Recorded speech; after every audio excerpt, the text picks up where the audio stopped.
morning, Langley Christian School. How are you this morning? It's morning here. You might be watching this in the afternoon.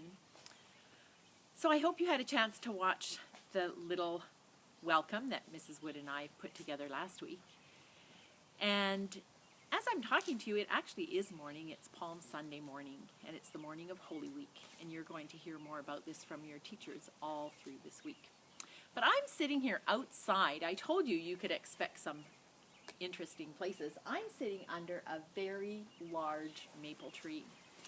And I'm just imagining what stories this tree might have to tell.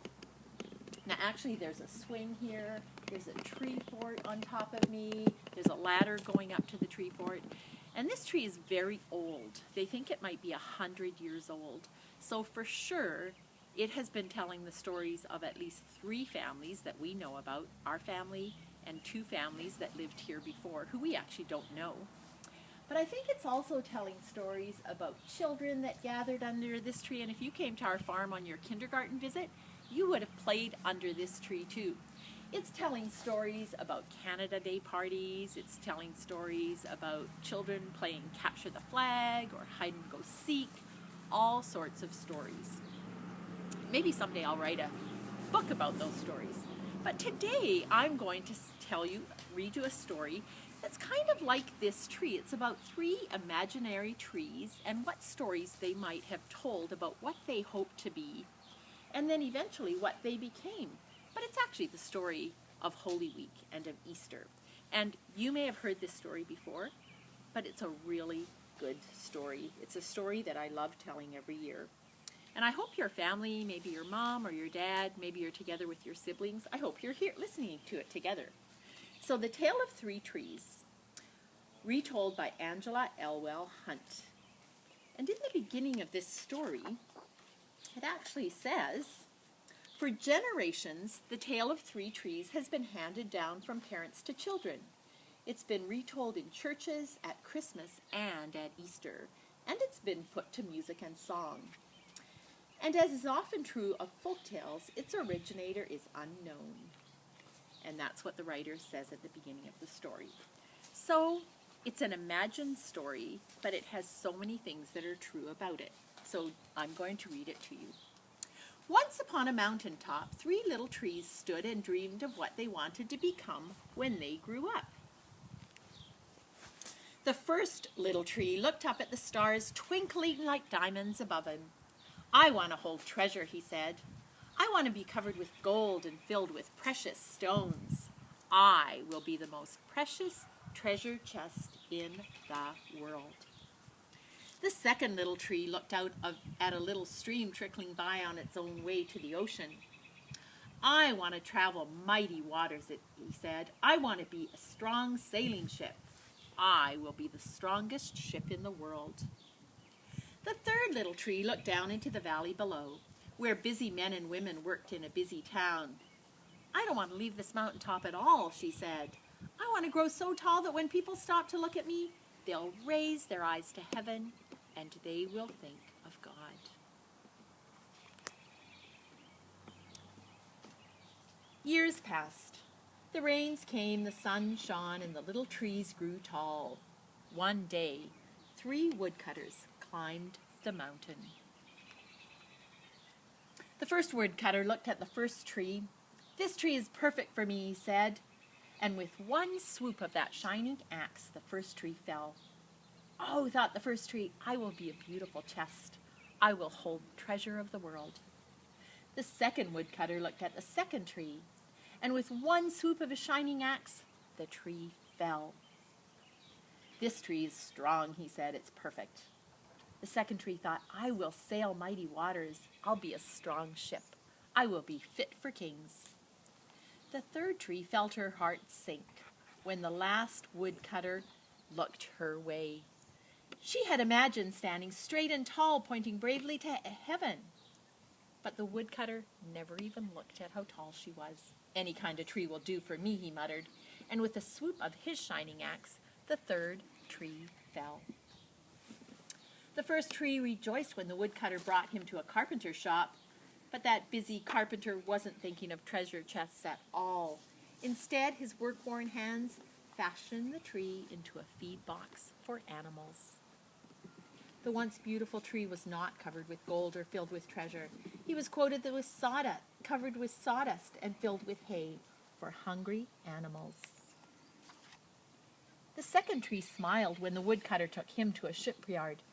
No mighty sailing ships were being made that day. Instead, the once strong tree was hammered and sawed into a simple fishing boat. Too small and too weak to sail an ocean or even a river, he was taken to a little lake. Every day he brought in loads of dead, smelly fish. The third tree was confused when the woodcutter cut her into strong beams and left her in a lumber yard. What happened? The once tall tree wondered. All I ever wanted to do was stay on the mountaintop and point to God. Many, many days and nights passed.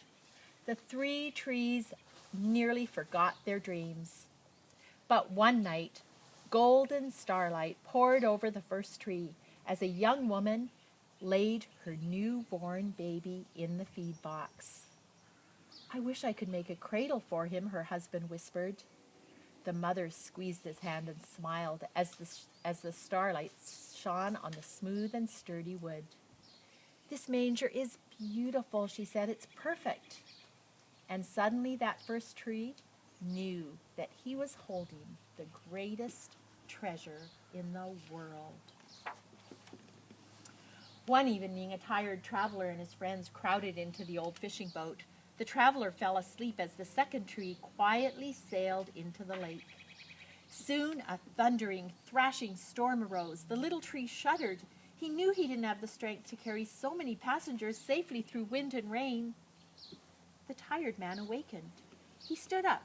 He stretched out his hand and said, "Peace." The storm stopped as quickly as it had begun, and suddenly the second tree, it knew he was carrying the King of heaven and earth.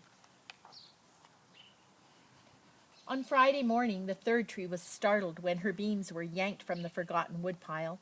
She flinched as she was carried through an angry, jeering crowd. She shuddered when soldiers nailed a man's hands to her. She felt ugly and harsh and cruel. But on Sunday morning, when the sun rose and the earth trembled with joy beneath her, the third tree knew that God's love had changed everything. It had made the first tree beautiful. It had made the second tree strong. And every time people thought of the third tree, they would think of God. That was better than being the tallest tree in the world. And that is the story of the tale of three trees. And it's actually a true story. It's a story of the manger, a story of Jesus quieting the storm, and then the story of Jesus dying for us. I like that story. So Mrs. Wood and I said to you too that we were going to suggest things that you could do with a story. And so there is something that you could do with this story. One of the things that you can do that I enjoyed doing is just making the story any way you can. I took some paper, just little scraps that I had around, and I actually made the story with cutout paper. It shows the three trees. It shows one of them becoming the manger, one of them becoming the boat, the ship, and then the last one of the cross pointing to heaven. But you can use anything. You can use, if you're outside like I am right now, you can use bits of twig and moss and grass or leaves and things to just lay the story out and make it. Or you can make it with Lego or even with other bits of things that you have in the house. Toothpicks maybe. So that's what we're inviting you to do. And if you do that, I would love it if your family took a photo of it and then you could send it. You can send it back to your teacher and your teachers can send it on to us.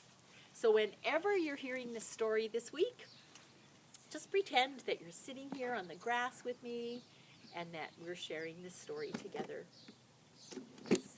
I hope you enjoy this and stay tuned for the next story.